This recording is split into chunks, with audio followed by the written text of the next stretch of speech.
To politics now, and from the war in Ukraine, the economy, the baby formula shortage, there is so much to talk about, a lot of issues that voters are considering as we head toward the midterm elections in November. And this is going to be a busy week for primary elections in many races. Voters in Alabama, Arkansas, Texas, and Georgia will head to the polls tomorrow to cast their ballots. Right now, we're going to focus on Georgia, where there are several key races to watch. And joining me for a preview is NBC News correspondent Vaughn Hillyard, who's in Atlanta, and NBC News senior political editor Mark Murray. Good morning to both of you. Glad to have you guys. Vaughn, let me start with you in the race for governor in Georgia. On the Republican side, we have incumbent Brian Kemp taking on former Senator David Perdue in this primary. A recent Fox News poll does not show the race to be very competitive, with Kemp up more than 30 points. But this is important to watch, right? We're talking about Perdue, who was backed by former President Trump. Yeah, this was the most personal race, we could argue, in 2022 for Donald Trump. He has made a game out of picking candidates in crowded Republican primaries, particularly trying to take on incumbent Republicans who he has had displeasure for. The person at the forefront of that was Governor Brian Kemp, who certified the 2020 election in the state of Georgia, handing Joe Biden a key victory. Constitutionally, that's exactly what he was obligated to do. Donald Trump didn't like that, arguing a multitude of election conspiracies that he says would have overturned Georgia's election and handed him the win. Brian Kemp, though, he stood his ground and ultimately is running for re-election on other, what he would say, conservative policies, whether it be from the election integrity law that he signed into law last year to the heartbeat bill he signed into law in 2019, toward his response to COVID in early 2020.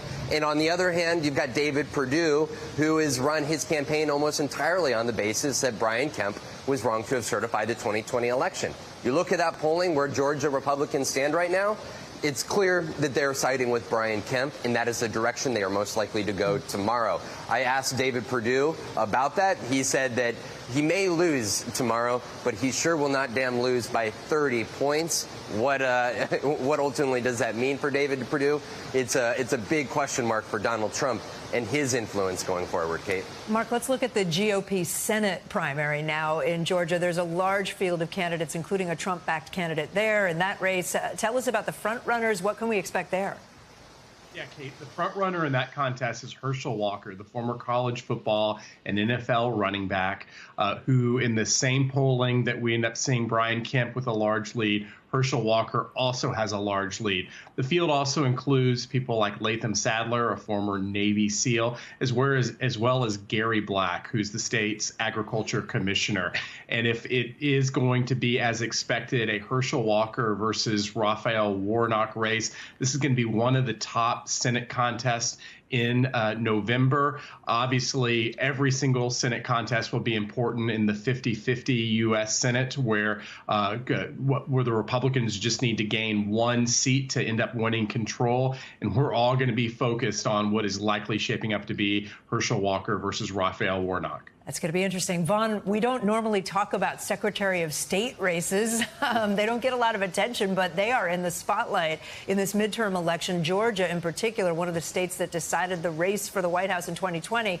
What can you tell us about the campaign there for Secretary of State?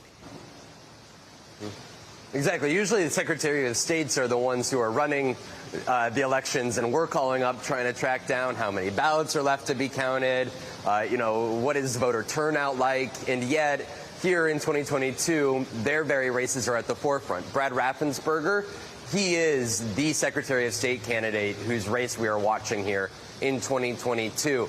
Again, like Brian Kemp, because he also certified the 2020 election. And you'll recall that famous audio recording of the phone call in which Donald Trump urged Brad Raffensperger after the 2020 election to, quote, find more votes, enough votes for Donald Trump that would have given him the win here in the state of Georgia.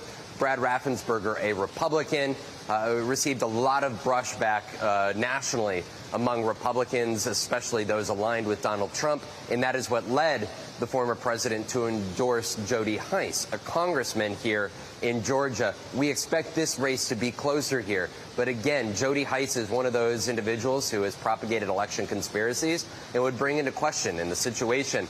The 2024 certification would ultimately come down to a Donald Trump being involved in this here. It'd be a question of whether he would certify that election or not. And Mark mentioned turnout there. More than 500,000 Georgians have already voted in the primary. That's more than double the turnout for the primary during the last election cycle. What does that tell you about how interested everybody is in Georgia? Yeah, a couple things, Kate. One, the context is that Georgia in 2021 ended up passing some voter restrictions after Joe Biden's victory in the state, as well as the Democratic wins in those Senate runoffs, giving them control of the United States Senate. And we're going to be watching just whether the ease or the difficulty of people have been able to have in casting ballots during this primary season, when obviously turnout is less than you'll end up seeing in a general election.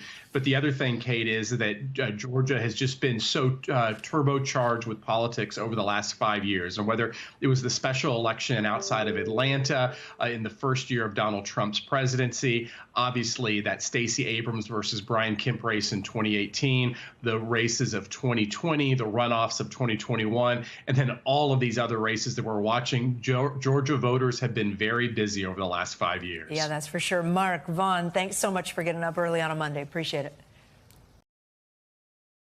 Thanks for watching our YouTube channel. Follow today's top stories and breaking news by downloading the NBC News app.